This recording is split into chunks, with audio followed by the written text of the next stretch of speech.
down for real.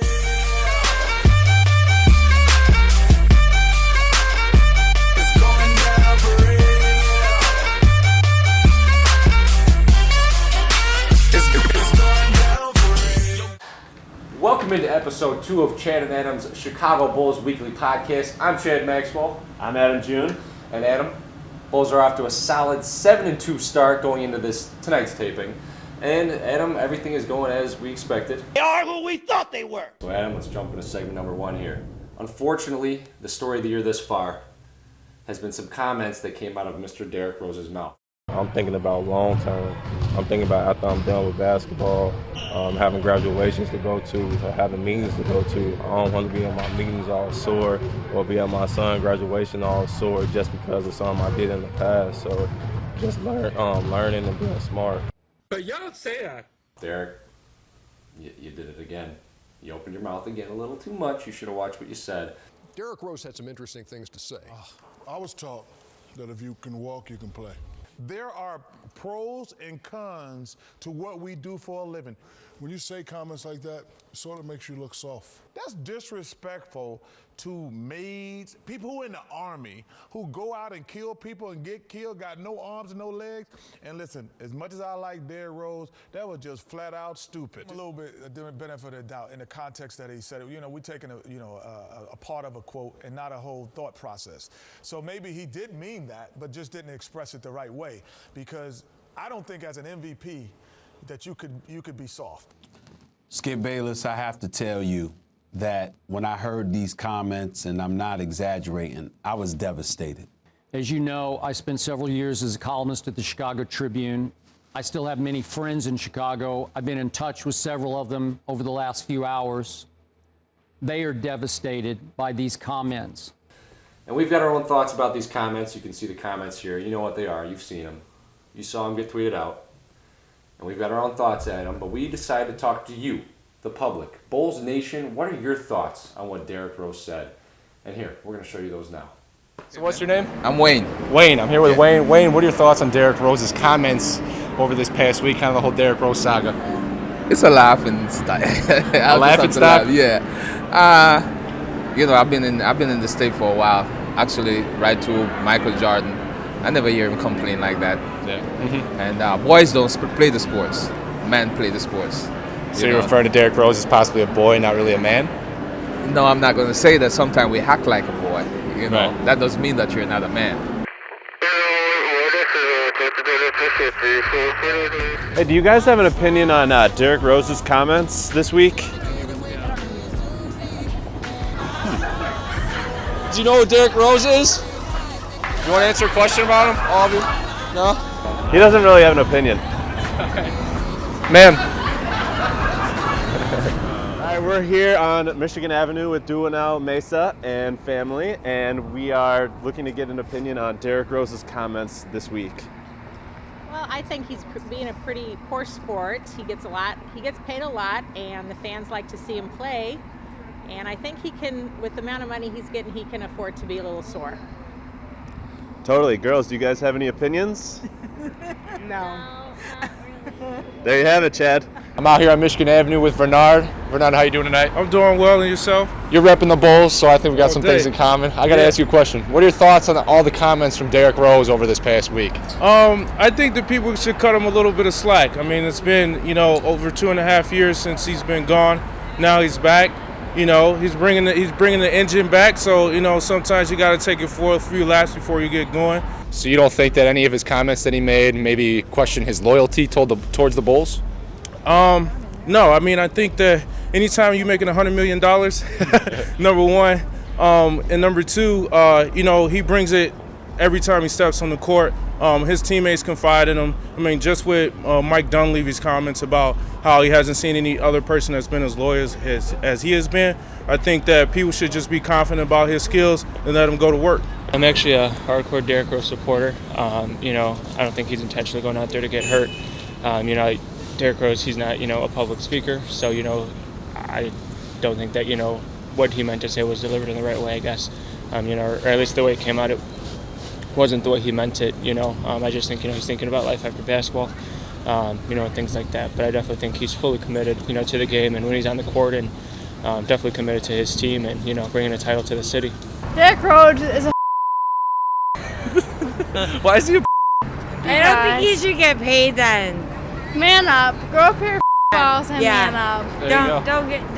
Why should you get paid? I mean, you're paid to play basketball, so if you're not going to play, then we're not going to pay you. Yeah. Bam. Fair enough. Bam, slam. Thank you, ma'am. I don't know. He just sits out. I get injured.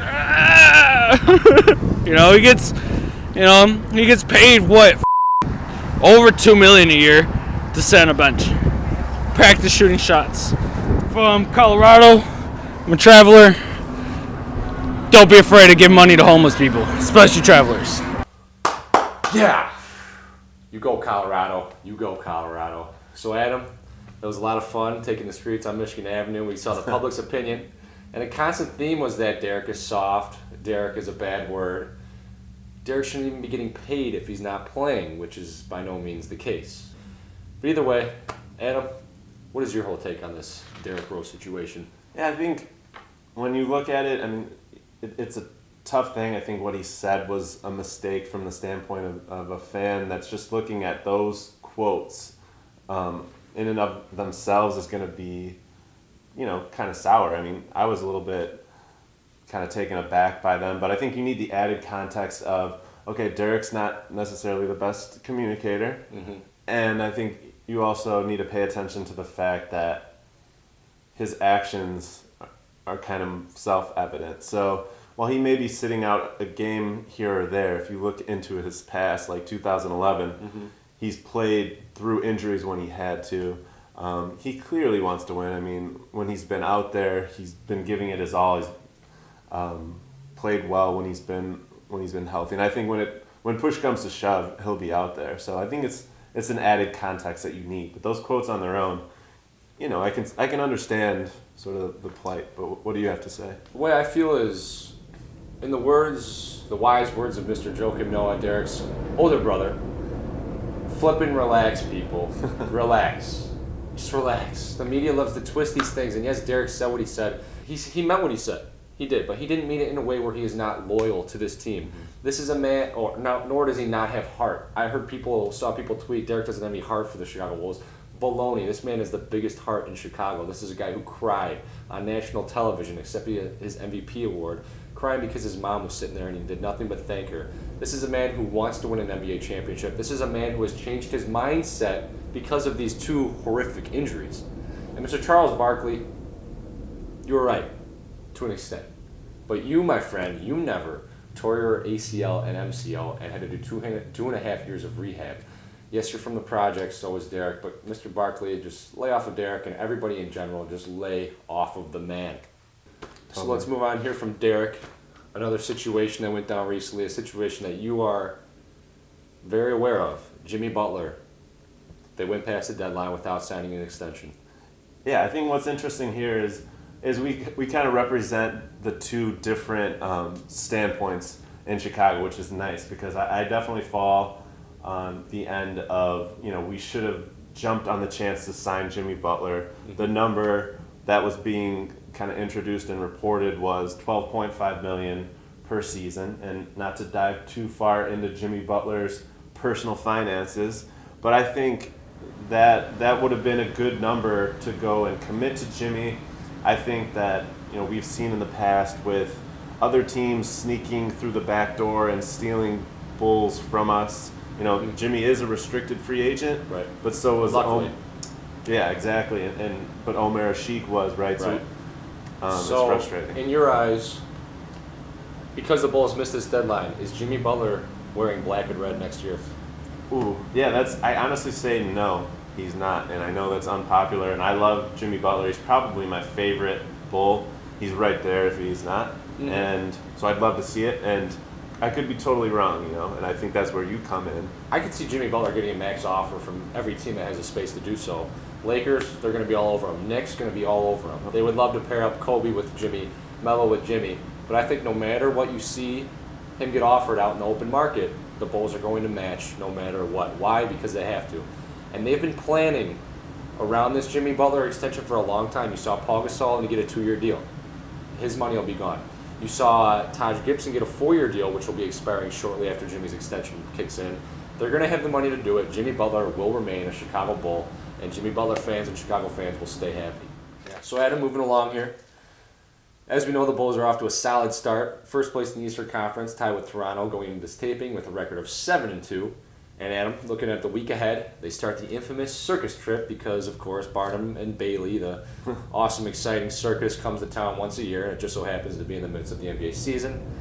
In honor of the Barnum and Bailey Circus coming to United Center, anyone in the Bulls you think might have a role in the circus if they weren't in the NBA? That's a good question. I mean, I think you might look at Joakim Noah as a lion tamer type situation. Could you see that? I see him as lion tamer. Yeah. You know what? I think Tony Snell would actually I see him fitting well in the circus. I think secretly Tony Snell is amazing. He's an amazing bow and arrow shooter. He's really good at archery. He's like that quiet kid in class and the quiet kid on the bench that secretly has this weird skill. I think he'd be knocking apples off of heads left and right. Yeah, I mean that's the vision's in my head now. Yeah, I mean, so without a doubt. So for the rookies, Doug McDermott, Nikola Mirotic, and Cameron Bairstow, this will be their first circus trip as members of the Bulls. And Doug McDermott, speaking of which, recently said that his welcome to the NBA moment was when he saw Taylor Swift sitting courtside at Madison Square Garden. And now, Doug is not the only Taylor Swift fan in the Bulls locker room. Let's just ask Jimmy Butler about that, okay? Like hipsters and make fun of our exes. It feels like a perfect night for breakfast and midnight. To fall in love with strangers. Jimmy was getting it. He was getting it just like that. And, you know, Adam, just earlier this week, Taylor released her new album, 1989. And I have to admit something. Hang on. I bought the album. I did. I contributed to it being the first platinum album of the year. And Adam, I saw via Twitter you're also a Taylor fan. That's correct. I would describe myself as a Swiftie with pride. I think it started with Love Story. I'm not precisely sure what album it was, but it was Love Story and then You Belong With Me. This is, if you're ready to go deep for a few seconds, if you'll indulge me. Go there. I think Taylor Swift encapsulates high school and young love to a T. Mm-hmm. I think that was created in a space that was very real. Yeah. And I connect with that music. So real. And I think, you know, that's why it's thousands of Swifties all around the world. And I'm proud to be among those members, along with Jimmy and Dougie, and with you. It sounds like, I don't know if you'd go Swiftie, but I am a Swifter. I'm a Swiftie. I'm part of the Swiftness. I'm in with the Swiftness. And, you know, going into this 1989 album, there were a lot of critics saying, how dare she enter the pop realm because she's considered country. But let's be honest, she's been pop all along. That girl's pop as heck. Totally. And you know what? I'm not gonna lie. I have a list of my 3 favorite songs from this album. Please share. Okay, number 3, Shake It Off. Let's be real. Jam. It's a jam.com. It's a bomb. Number 2 of the songs you should check out of the album is Blank Space. Adam, I Caught You.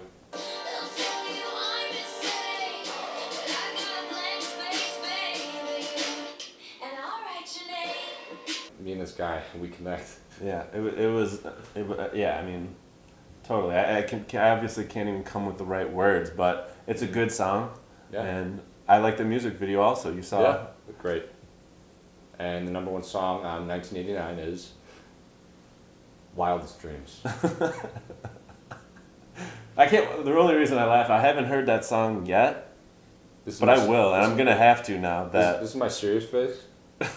When I listen to Wildest Dreams, I kick back, I close my eyes, and I know she's singing to me. Say you remember me, standing in a nice dress, staring at the sunset, babe. Red lips and rosy cheeks. Say you see me again, even if it's just in your wildest dreams. Yes. Taylor, let's be honest. I'm that guy for you. If Dougie doesn't work out, if Chad doesn't work out, no, I'm not a rebound guy, but I will be there to support you and Chad if this works out. And I don't know if you're as big a fan of me as Wonderland. Wonderland, I was feeling it. That's kind of an underdog It didn't song. make my top 3, but it's I mean, It's out. It's on the album. It's on the album. Yeah. It's great. You had to buy deluxe like me in order to hear Wonderland, by the way. We're moving on from this Taylor Swift album review. Buy the album. It's good music, good stuff. Adam, you made a new friend this week. That's true. Yeah, his name is Nick Friedel. Nick Friedel. Friedel. Okay. And yeah, I mean, it's really nice on Twitter. We have a fun time. People keep me honest sometimes when I get maybe a little bit excited about the Bulls, and sometimes, you know, we go back and forth and we have a nice little thing going. Mr. Nick Friedel had a great criticism for you. Let's show that. Yeah.